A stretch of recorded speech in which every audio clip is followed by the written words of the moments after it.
さんに来ていただきました。お名前はタクです。タクさんです。はい、ご年齢は49歳です。49歳。はい。こちらお車は何でしょうか。これは、W124 のワゴンで 300T ですね。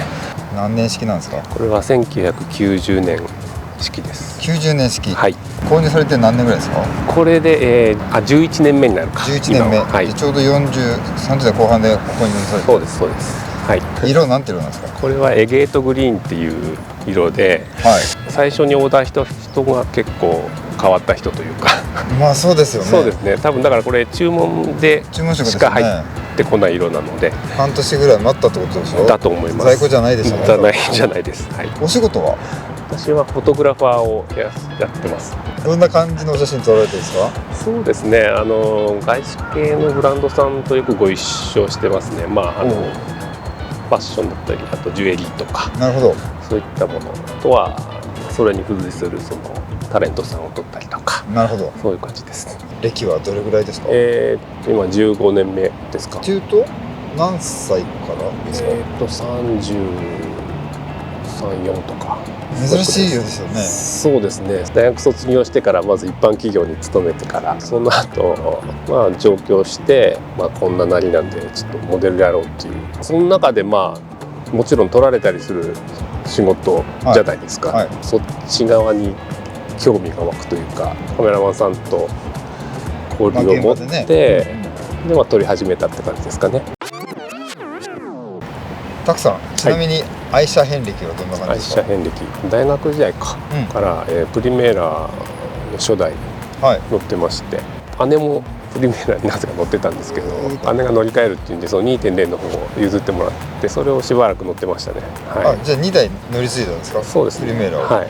結婚してから、妻の実家で乗られてたホンダのアバンシアっていう、これまたすごくマニアックな車なんですけど、そういう感じで、だから自分でこれだっていう感じで選んだ車っていうのはメルセデスが初めてっていう感じですね。なるほど。はい。ここに行き着くなんかきっかけみたいなのあったんですか。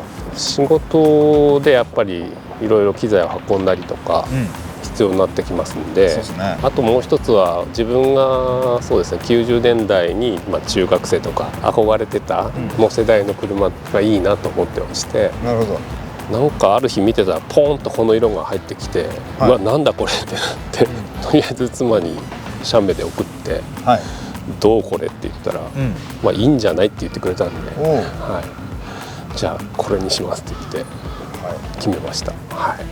コンディションはそんなに良くなかったんですよ。そうなんですか。買った当初は。もういきなり買ってすぐオートマが壊れてて。ちなみにどれぐらいかかるんですか、オーバーホールって。そうですね、30万くらいですかね。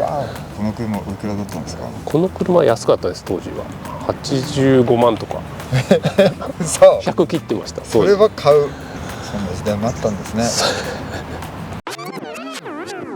はい、乗り込みまして、いやーこれ気持ちよいですね、やっぱこの車ね。結構毎日乗ってらっしゃるんですか。毎日ですね。ほぼ毎日ですね。週末だけとかじゃないですもんね。そうですね、本当に。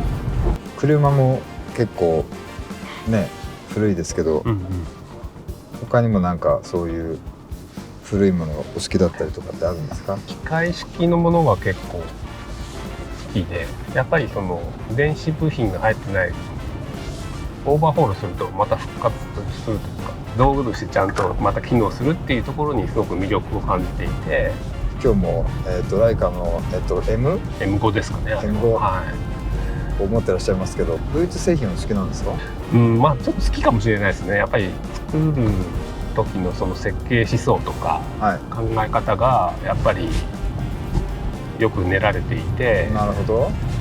長く使うことを前提にやっぱり交換部品とかもちゃんと考えられている。工作精度がすごく高いっていうか、ネジを1本緩める時でも最初はパンっていうぐらい硬いんですよね。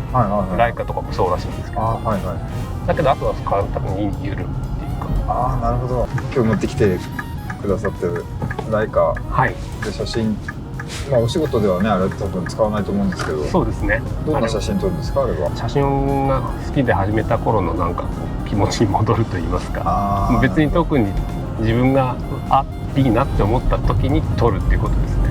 撮らせてもらったことあるんですけど、はい、難しいですよね、ピント合わせるの。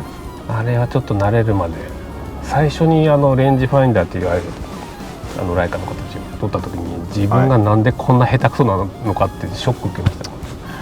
やっぱり結構レンジファインダーだと、覗いて見た像と映ってる像少しやっぱりズレがあったり、だから完全に距離計っていう考え方なんだなっていうのも分かりますね。なるほど。電子機器に頼ってるとすごくもう鈍ってくると思うんですね、その辺の感覚が。この車はどうですか、その点に関して、そのあたりは。自分で操ってる感じは現代車よりも多いと思うんですね。そうですよね。アクセルもワイヤーでつながってますので。買って10年。なんかいいことも悪いこともなんかエピソードあったりします？やっぱり家族の記憶が刻まれていると言いますか。子供が小さい時からずっとこれなので、最初はチャイルドシート乗ってましたし。そっかそっか。緑のじいさんということで、ミドじいって呼ばれてます、娘たちに。ミドじい、なんか可愛いですね。いいね。本当に見た感じはね、34年経ったとは思えない、かなりちゃんと整備されてますよね。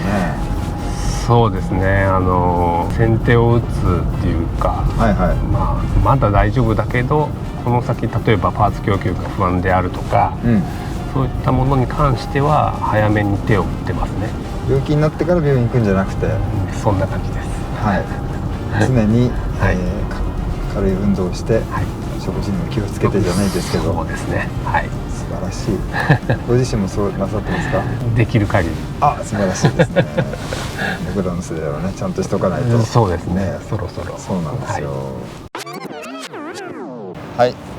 34年経ってるとは思えない美しい、そして乗り心地も最高でした。たくさんありがとうございました。気をつけて。ありがとうございます。ありがとうございます。ありがとうございました。